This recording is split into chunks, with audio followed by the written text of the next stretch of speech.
RTL Sports Talk. I'm your host, Billy Grant Hefe Haddon. Today, in the driver's seat, riding shotgun, my main man, Michael Buck Nasty. How you doing today?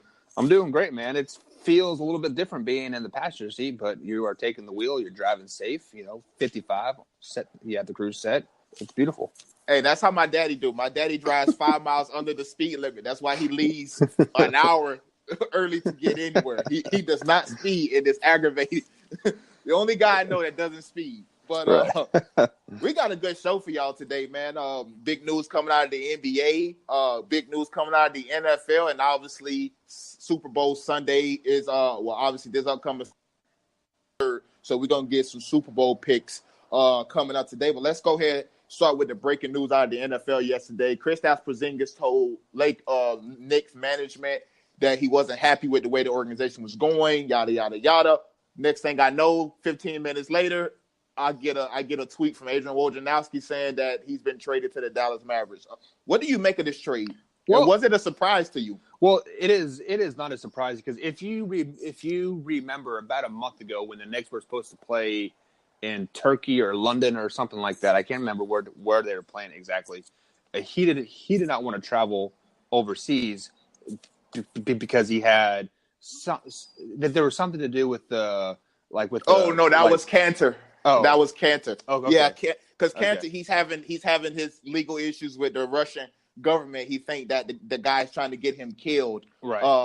Because of he stood up against him like a few years ago, and ever since then, it's been a big thing with Cantor. But right. Porzingis, he's been out since last year with the ACL injury. Well, but he also came out and lied and said that it is not wise to go over there, yada yada yada, and it has caused a rift on the Knicks organization since that point, and it is not a surprise to me at all because the Knicks, they ultimately want to build a super team, and they have Kevin Knox still very young. He's a really solid player. They've now they have plenty of cap room for KD and let's say Kyrie Irving too.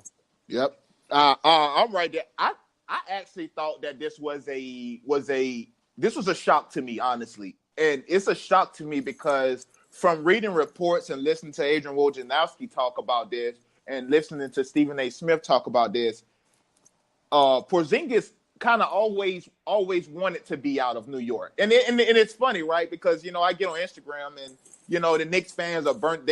All the media outlets are showing Knicks fans burning their Porzingis jersey and all that other stuff. And that's why I tell players, do what you want to do, man. I don't care what you do. Because on draft day, they booed this man.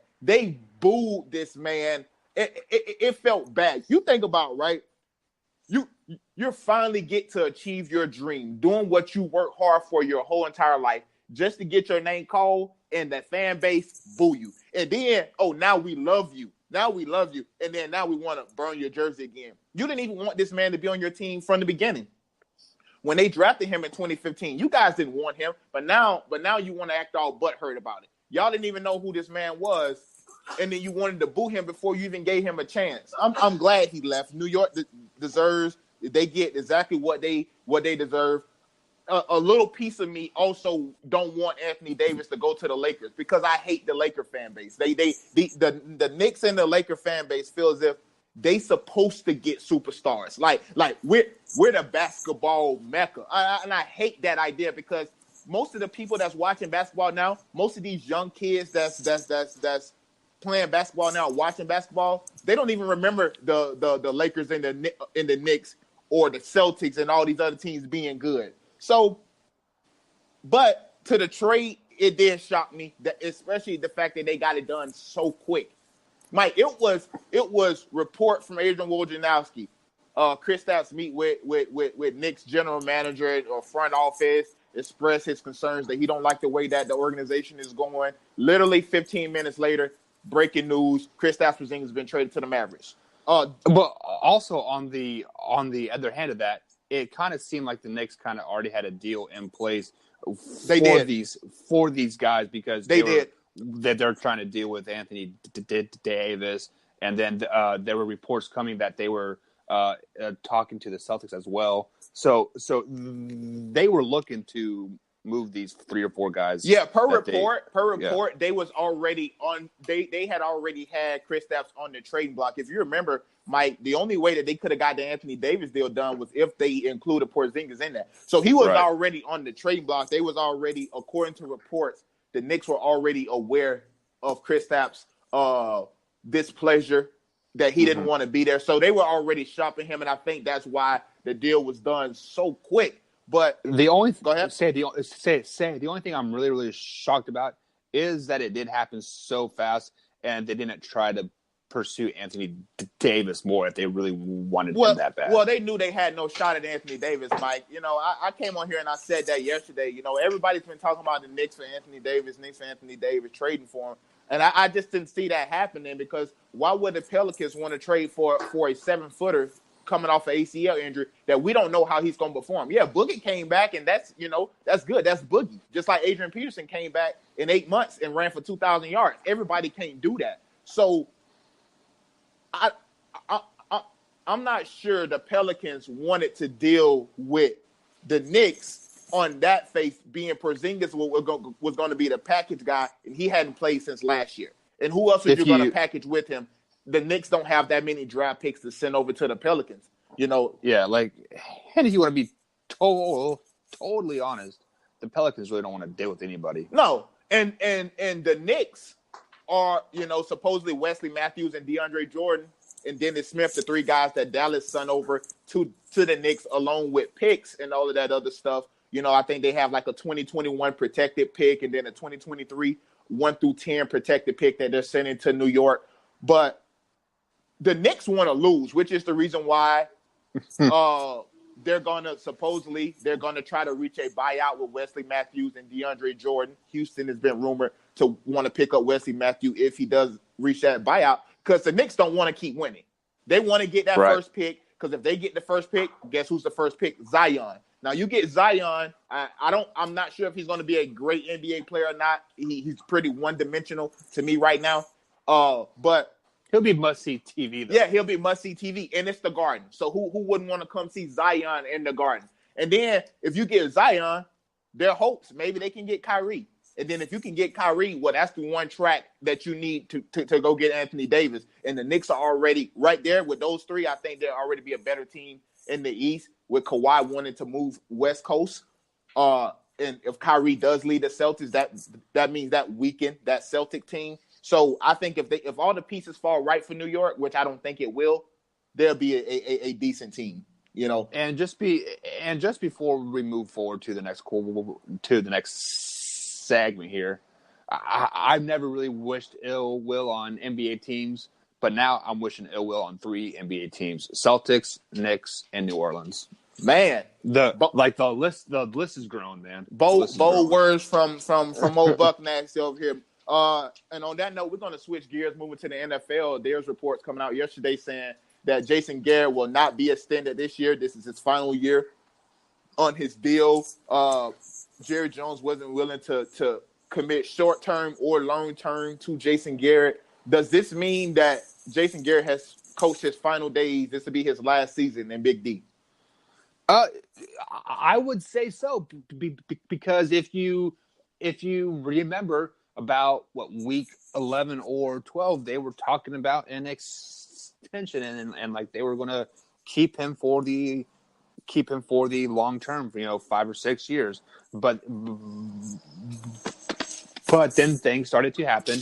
I believe it was last week they signed Kellen Moore as the offensive coordinator, and Jerry Jones just likes those guys that he can, that has been players for the Cowboys, and then he can eventually push over, put them in which he can put them in the name role of like head coach, but they're just a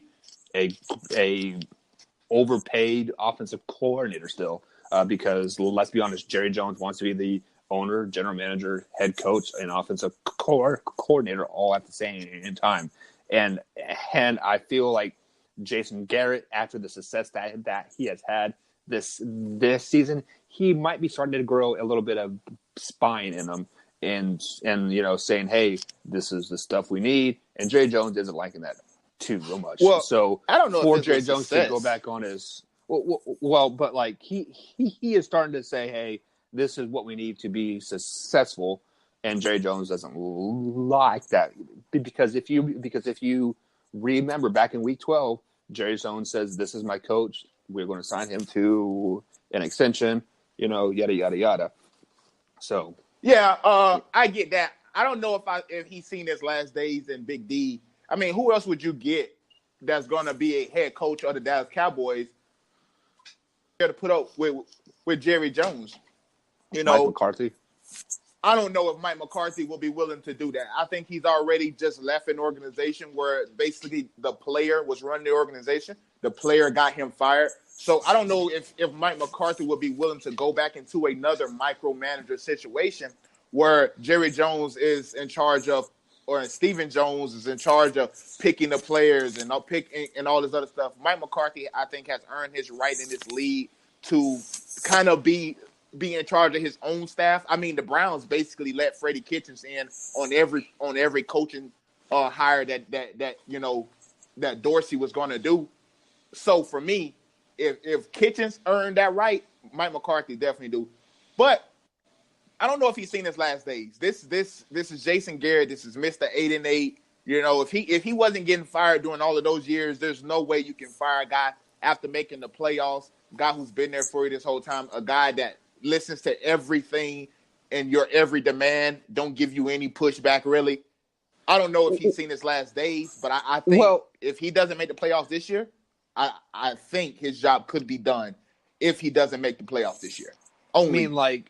Usually success has been killing the cat because, like, if you check out the Browns, they went 0-16 and they were 1-30 in the last 2 years or something crazy. Yes, just like that. Yes, and went 0-16 and then not last year, but the year before that, before Baker, we won one game, 1-15. Right.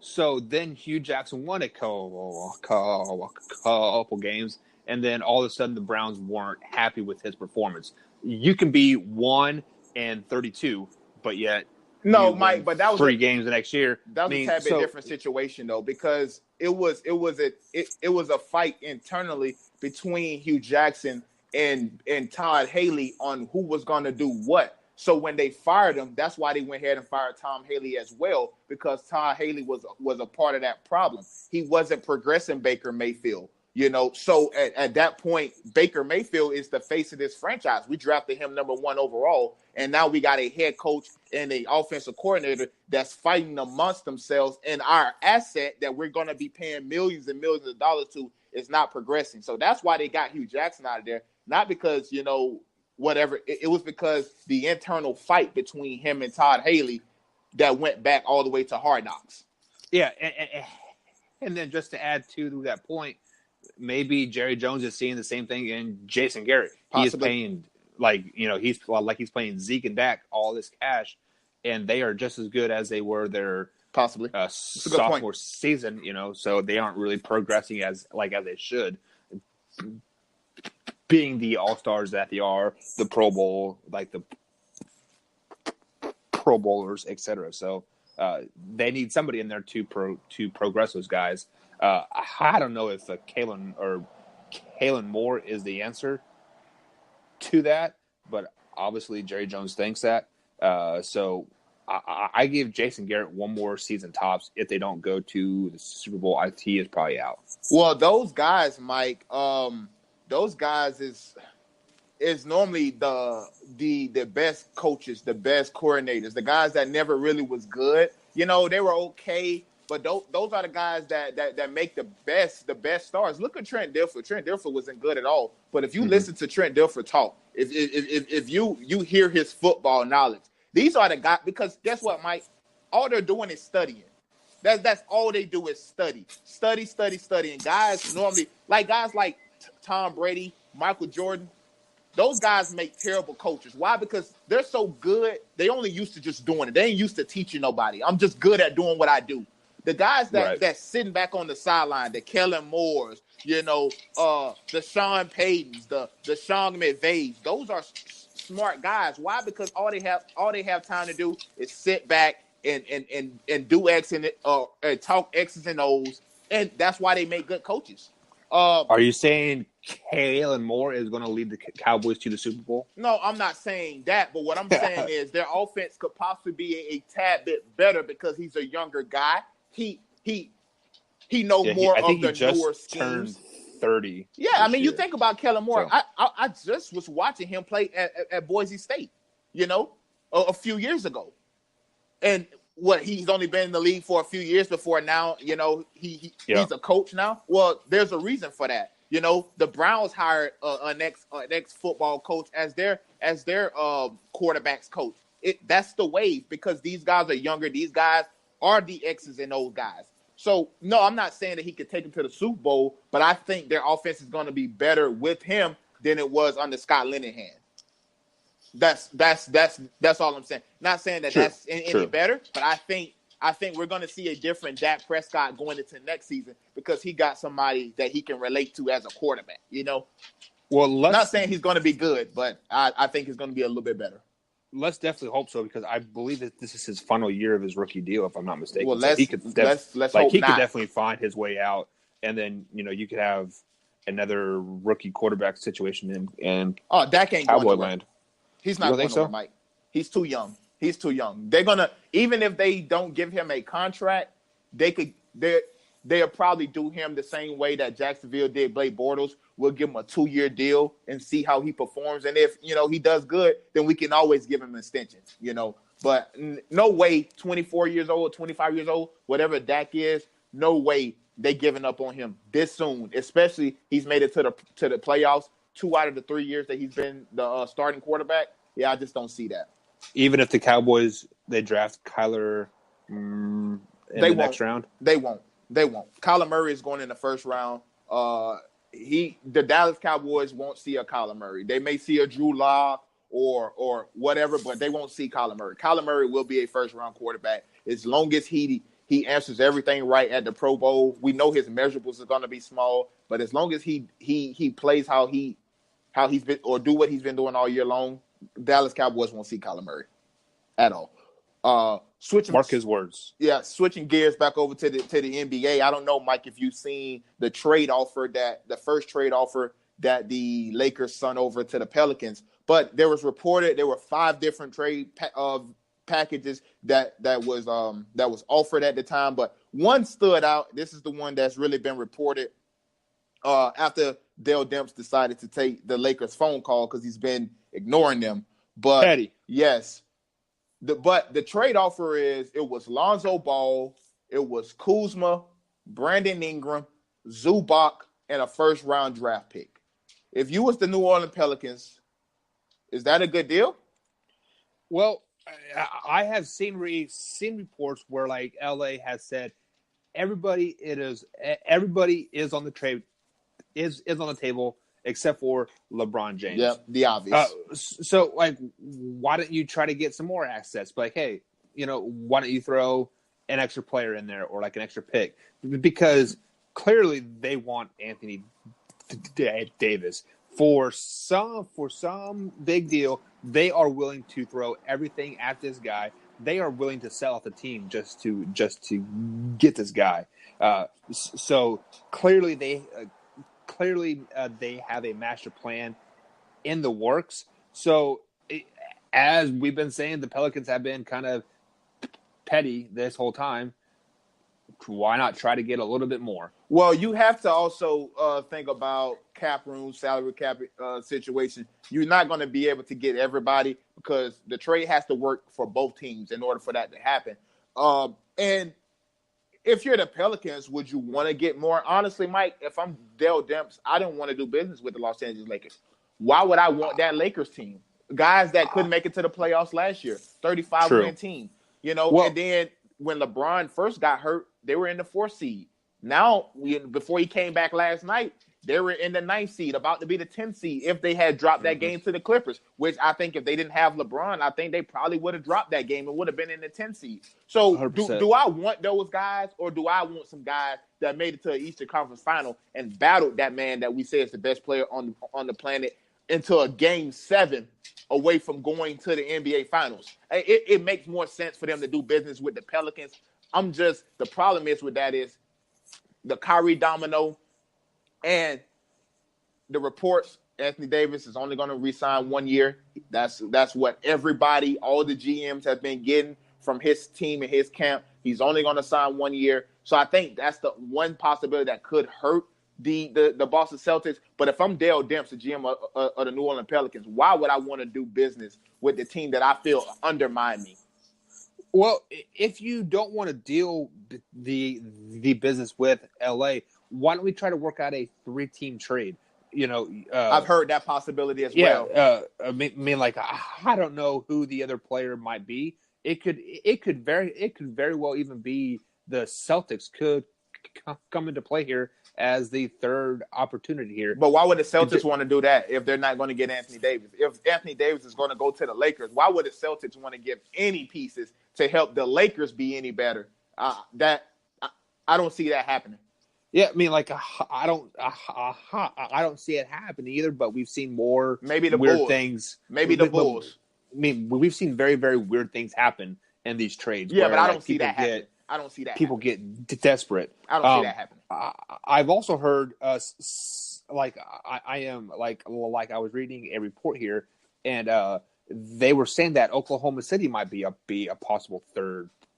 No, I can see that. In here, I can see that. I'm not for sure. Like, I'm not for sure who would all be in that deal, but I mean, obviously Oklahoma City would have to come out on top. I can see that as well. The OKC not getting Anthony Davis and they getting another player, but the two people, Mike, that we've been hearing since the offseason that have a chance to get Anthony Davis is who? The Celtics and the Lakers. So if I'm Danny Ainge, I want Anthony Davis as well, but I know I can't even bid for him until the offseason. Why would I help you acquire a trade before I can even propose my trade for Anthony Davis? That doesn't make sense. They want Anthony Davis. They're not going to help the Lakers get him before they have a chance to get him or even bid for him because they can't even send an offer for Anthony Davis right now as long as they got Kyrie Irving on the roster unless they're trading Kyrie Irving for Anthony Davis for Kyrie Irving. So Boston don't do that. Maybe the Bulls, Lonzo's camp has already expressed that he would like to probably go to the Knicks or the Bulls. I don't know why he thinks he has or LeVar Ball think that he has any say so in where Lonzo Ball go, a guy who haven't done anything in the NBA. I don't know why he think he has a preference to go. He's not Kristaps Porzingis. He's not Jimmy Butler. He's not Anthony Davis. He's not Kyrie Irving. So, but I can see a 3-team trade happening. That third team to me, Mike, just won't be the Boston Celtics. I just don't see that happening at all. Do you think the third team has to be a lottery team like the Phoenix Suns or the Bulls or something like that? Yeah, it got to be a team that's up and coming or out of the playoffs. I just don't see. Just really, Mike, I just don't see the Celtics doing that. It doesn't benefit them because they are one of the head honchos in the Anthony Davis saga, and they can't offer for him or trade for him until the summer. So it wouldn't benefit them to say, yeah, Lakers, we'll let you have Anthony Davis, man. We'll let you pair him up with LeBron when they thinking, man, we can pair him up with Kyrie Irving. Well, because it has been reported that Kyrie wants out of Celtic land. True. Do you think maybe the Celtics make a push to trade to trade not a chance Kyrie to Not a chance. Not a chance, Mike. Not a chance. I mean, then what? You're in the same situation as you were in last year, right? You got you just swapped out one superstar for the other, and also look how far you made it though. Like minus Kyrie. But what has Anthony Davis done in his NBA career besides win one playoff series? My point: Kyrie Irving is battle tested. Kyrie Irving won a finals. Kyrie Irving hit big shots in the NBA finals, the big shot. So yeah, if you're asking me, no, I'm not trading Anthony Davis for Kyrie Irving because that's the same trade essentially, but I'm getting almost less value because I'm getting a guy that's never led a team anywhere. Yeah, Kyrie Irving is injury prone. You get Anthony Davis, who's also been injury prone himself, and he's a big guy. So yeah, with splitting hairs here. No way Danny Ainge trade Kyrie Irving to New Orleans just to get Anthony Davis. That don't make sense. It's When just he's already expressed interest that he's not even going to re-sign with you anyways, yeah, that makes no sense. yeah. Then you could possibly lose two superstars. Because Kyrie Irving is a free agent this offseason, a unrestricted free agent, which means he can go anywhere. He don't True. have to. He don't have Boston can't match. Whatever offer he gets, he's free to go wherever. So the Pelicans will be losing Kyrie Irving because I know he's not going to stay on the Pelicans. No, like And you're losing crazy Anthony happens. Davis. Really, you at that point you would have been lost him for nothing, literally. So I don't see that happen. And you help the Lakers out, Mike. You know why? Because in the offseason, they can get rid of their young pieces and get Anthony Davis and Kyrie without having to worry about offering anybody less money. So let's switch over to the big topic, to the main event, to the real reason why we're here today, and that's the Super Bowl. Reason. It's the Super Bowl, man, and I'm excited for Sunday. Excited to see what's going to happen. Brady could be getting his 6th ring. Jared Goff could be getting his first of many, possibly. So I ask you, Mike, who do you think is going to be the biggest contributors in this game? It could be Rams offense, defense, Patriots offense, defense. Just give me a player or players you think are going to be the major contributors and the reason why whatever team wins the game. This game will be decided with Marcus Peters and Atiq Talib, because if they can lock down the receivers of the Patriots and force them into a one-dimensional team, the Rams win. If they can't, the Patriots win. Those two guys, hands down, are the keys to win this game, and they better come on ready to play because Tom Brady is going to get in Marcus Peters' head fast, and you're going to see him collapse fast if he doesn't. I'm going to say the running backs for either team, Mike. I think that's really what it's going to come down to. If Sony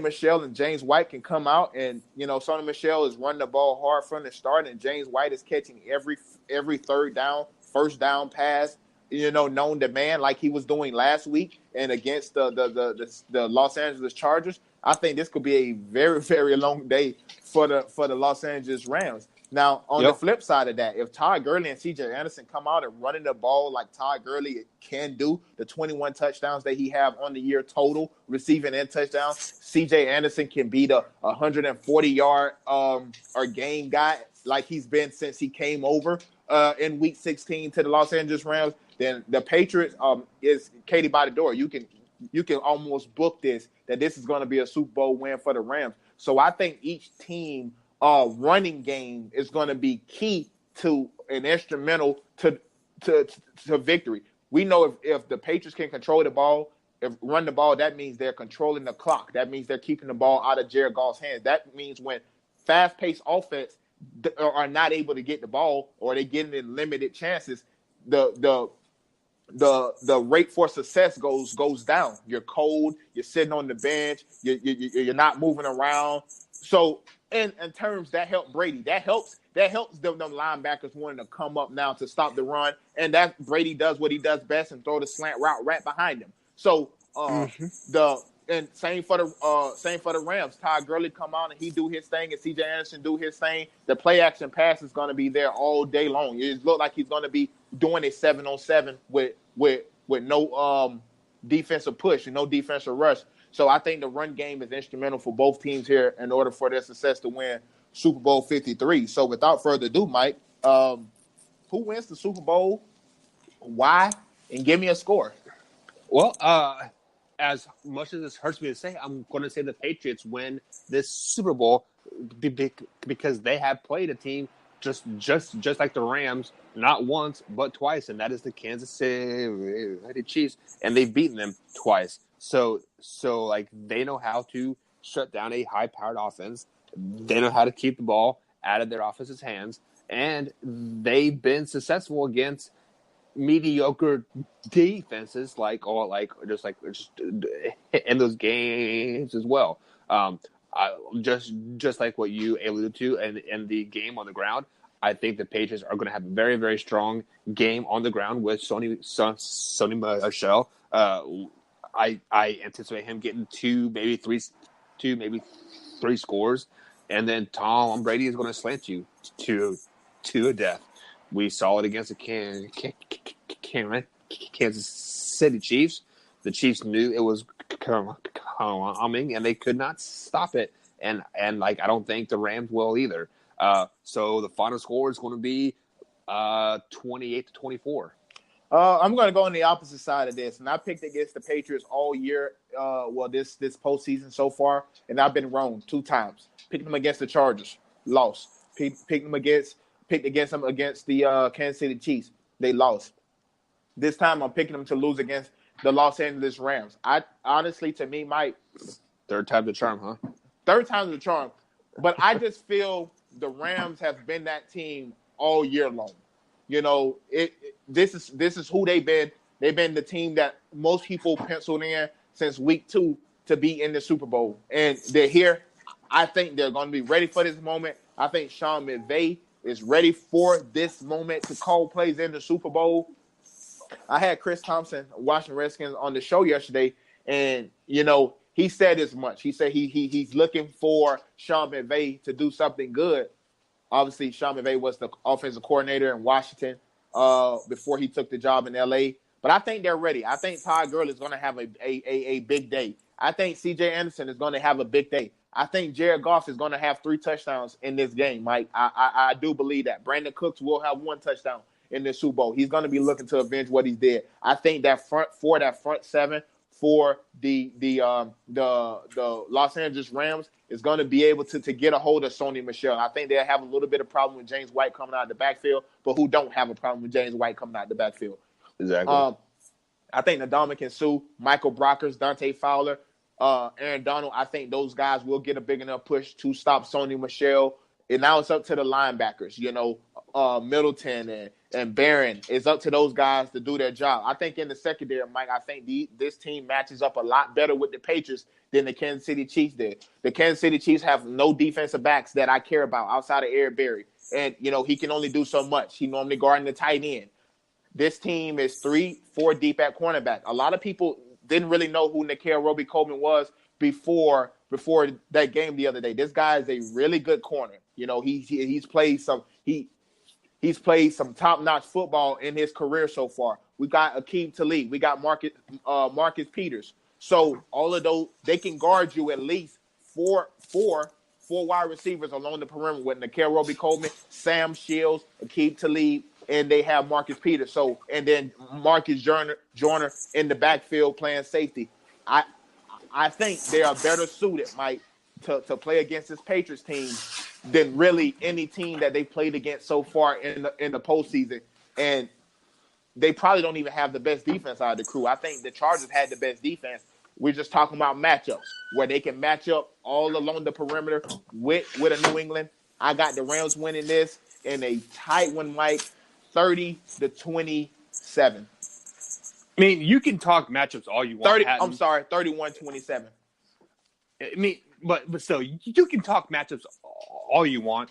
At the end of the day, Tom Brady is still going to do Tom Brady things. He's been there. He's done that. You might as well just size him up for that. What if they're not they're not in that situation? Because let's be honest, Mike, Tom Brady hasn't played well this whole postseason. If we're truly being honest, he has not had the postseason while everybody is making it seem. Even last week against the Chiefs, that he did, or 2 weeks ago against the Chiefs, he didn't play well in that game. He played well when they needed him to, but exactly he didn't necessarily play well. He had 2 interceptions, 1 touchdown, and was an offsides penalty away from having 3 interceptions. So. And we're not even talking about him being in the Super Bowl. Don't break my heart like that, Billy. Yeah, so I'm just saying Tom Brady hasn't played well this postseason at all. He's played well when Tom Brady has needed to play well because he's Tom Brady. But I don't know. I think people are putting too much stock in Brady in the Super Bowl. I'm just saying he is due for a Oh, agree. 350-yard game. Agree. Since he haven't had one. Yeah, I mean, like he's definitely due, and hopefully for my pick that happens in the Super Bowl. But as a Kansas City Chiefs fan, that's the reason why I'm rooting for the Patriots. Because I'd rather lose with to the Super Bowl champs instead of the Riders up. I definitely agree with that statement. But that's going to be it for today's show, guys. Mike, you want to send us out of here? Tell the people where they can find us at. You guys, you're obviously listening to us on iTunes, iHeartRadio, Spotify. Starting next week on Monday, myself and Billy Haddon will be live on the YouTube channel. Yes, sir. RTF Sports Talk. Just search for us on the YouTubes. Our beautiful mugs will be there. So definitely check us out. And then we'll be doing a little post-show Q&A if you guys have some questions for us. We'll stick around there as well. But be sure to like, comment, and subscribe to everything. Give us a ranking, and go Chiefs. Oh, man. I knew that Go Chiefs was going to happen, Mike, and I tried to beat you to it, but I couldn't get mine out. But that's going to be it for today's show, guys. We'll see you bright and early on Monday morning. Go Noles.